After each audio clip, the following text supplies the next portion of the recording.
Мәскәү йылдызлары да татарча бейін. Хәрәкәттә бәрәкәт бию дәресләрендә алып баручы җырчы һәм блогер Регина Тодоренко да катнашты. Ең мөһиме, Казан халкы традицион татар биюенең серләренә төшенде. Хәбәрчебез Айзилә Батырханова да биеп кайтты.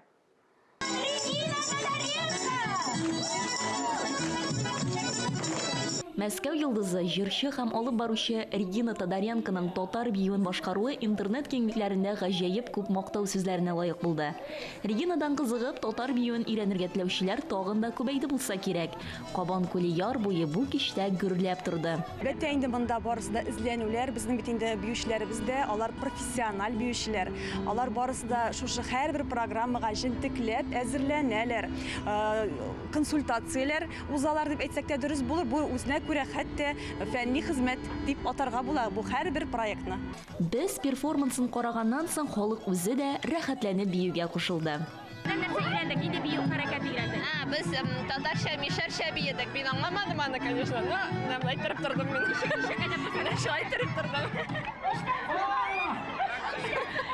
Бөтен кеше бер-берсенә дус кебек, бер төрле белгән кебек шундый бар кешенең дә сагынылган мондый очрашулар күрәсем инде.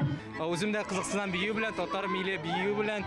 Шуңа өчен Казан башкарма комитетының бәрисенә зур рәхмәтләрен җиткерәсем килә. Шундый проектлар бездә күбрәк булсын дип. Инде бу атнада 3 август көнне хәрәкәттә бәрәкәт дәресенең чираттагысы көтелә һәм ул Самара татарлары биюенә багышлана. Айзилә Батырханова, Илдар Галәүддинов, Татарстан яңалыклары.